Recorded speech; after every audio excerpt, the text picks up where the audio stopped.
இழந்த டிவி நேயர்களுக்கு இனிய காலை வணக்கம். யோகம் நல்ல யோகம் நிகழ்ச்சியில் ஒவ்வொரு நாளும் உங்களை சந்திப்பதில் மகிழ்ச்சி. இன்றைய நாள் 2/6/2026 வைகாசி 19ஆம் நாள் செவ்வாய்க்கிழமை. திருக்கணிதத்தின்படி குரு பெயர்ச்சி விழா. திருக்கணிதத்தை பின்பற்றுபவர்களுக்கு இனிய குரு பெயர்ச்சி நல்வாழ்த்துக்கள். மேஷம் முதல் மீனம் வரை உள்ள ராசி நேயர்களுடைய தினப்பலனை பார்ப்போம். முதலில் பார்க்கக்கூடிய ராசி மேஷ ராசிக்காரர். தாய் உறவுகளில் தந்தை வழி உறவுகளில் கோபதாபம் இல்லாமல் நகர்ந்து நல்வது நன்மை. புதிய அறிமுகத்தில் ஏற்றங்களும் சந்தோஷங்களும் ஏற்படும். மனதிற்கு நினைவு ஏற்படும். அலைச்சல்கள் அதிகமாக இருந்தாலும் அழட்டிக்கொள்ளாமல் அதை சரியாக எடுத்துக்கொள்வதும், நிறைய ஃபோன் கால்கள் வந்தாலும் அதில் பதட்டப்படாமல் நிதானத்துடன் கையாள்வதும் நன்மை.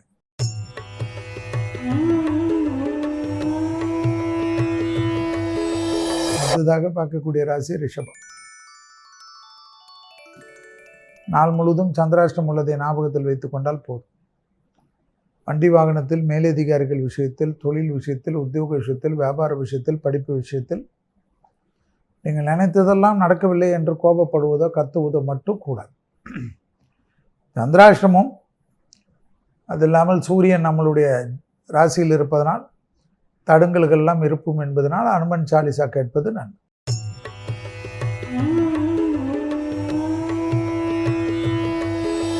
அடுத்ததாக பார்க்கக்கூடிய ராசி மிதுனம்.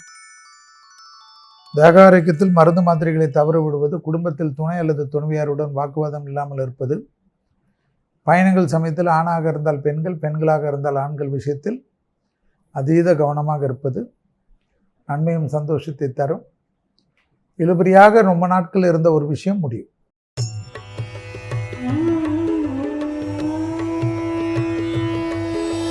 அடுத்ததாக பார்க்கக்கூடிய ராசி கடகராசிக்காரர். அற்புதம், ஆனந்தம், நினைக்காத ஒரு நல்ல விஷயம், பெரிய மனிதர்கள் சந்திப்பு, ஆதரவு, மனதிற்கு பிடித்த நல்ல விஷயங்கள், தொழில் ரீதியாக ஆக்கப்பூர்வமான அனுகூலங்கள், உத்தியோகத்தில் காணப்பட்டிருந்த ஒரு சிக்கல், தீராத சிக்கல் தீரக்கூடிய நாள். அதனால் மனதில் ரொம்ப சந்தோஷம், நம்மளுடைய உறவுகளுக்கும் சந்தோஷம்.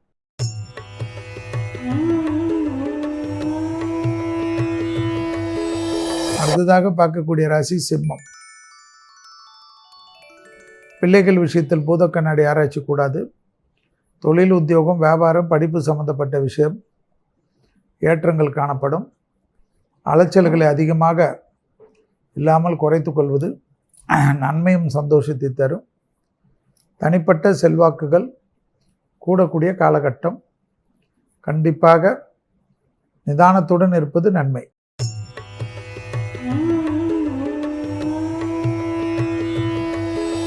அடுத்ததாக பார்க்கக்கூடிய ராசி கன்னியா ராசிக்காரர்கள்.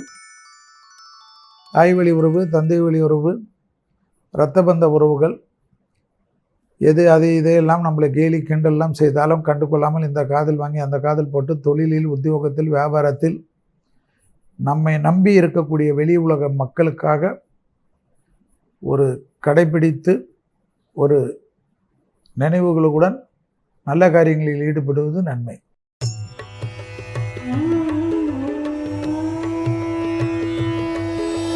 அடுத்ததாக பார்க்கக்கூடிய ராசி துலாம். பிள்ளைகளுடைய நீண்ட நாள் பிரச்சனை ஒன்று தீர்வதற்குண்டான முயற்சி வெற்றிகரமாக்கும். தனிப்பட்ட செல்வாக்குகள் ஏற்படக்கூடிய காலகட்டம். தொழில் ரீதியாக, உத்தியோக ரீதியாக, வியாபார ரீதியாக, படிப்பு ரீதியாக ஒரு பதட்டம் குறையும். மதியத்திற்குள்ளாக நல்ல விஷயங்கள் முடியக்கூடிய காலகட்டம். மனதில் இதமும் சந்தோஷமும் ஏற்படும்.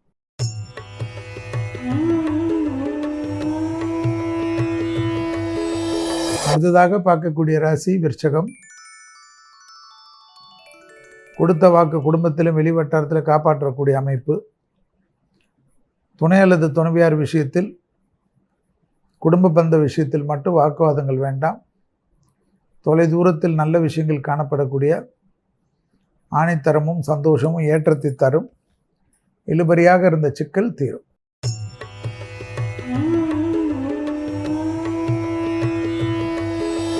அடுத்ததாக பார்க்கக்கூடிய ராசி தனுசு ராசிக்காரர்கள். அற்புதம், ஆனந்தம், தொழில் ரீதியாக அனுகூலம், உத்தியோகத்தில் ஏற்றமும் நம்பிக்கையும் ஏற்படும். இழுபறியாக இருந்த சிக்கல் தீரும். தொலை தூரத்தில் ஆத்ம ரீதியான அனுகூலங்கள் காணப்படும். யோக பலத்தை அதிகமாக பெறக்கூடிய ராசிக்காரர்கள் தனுசு ராசிக்காரர்கள். பணவரவு நிச்சயம்.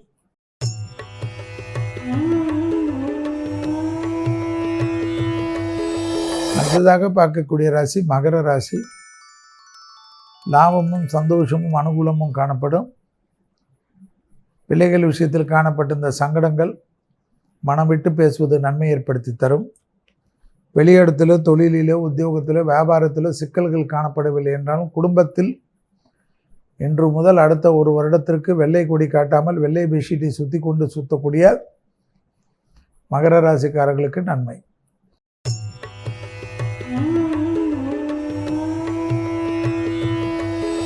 அடுத்ததாக பார்க்கக்கூடிய ராசி கும்பம். தேகாரைக்கும் 70 வயது கடந்தவர்கள் இன்றையிலிருந்து அதிக கவனம். இரத்தபந்த உறவுகள், தாய் வழி உறவுகள், தொழில் ரீதியாக எல்லா விஷயத்திலும் கோபதாபப்படாமல் இருப்பது நன்மை ஏற்படுத்தி தரும். லாபமும் சந்தோஷமும் ஏற்படக்கூடிய அற்புதமான காலகட்டம். தொழில் ரீதியாக காணப்பட்டிருந்த சங்கடங்கள் நிவர்த்தி.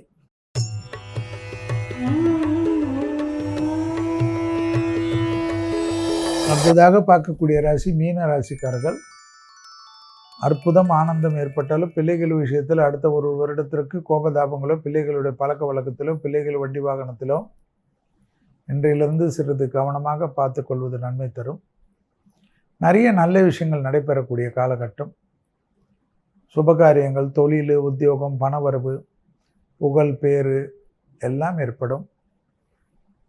அதற்கேற்றவாறு உடற்பயிற்சி செய்து கவனமாக இருந்தால், குரு வழிபாடுகளை செய்தால் நன்மை தரும். மீண்டும் நாளை யோகம் நல்ல யோகம் நிகழ்ச்சியில் சந்திப்போம். நன்றி, வணக்கம்.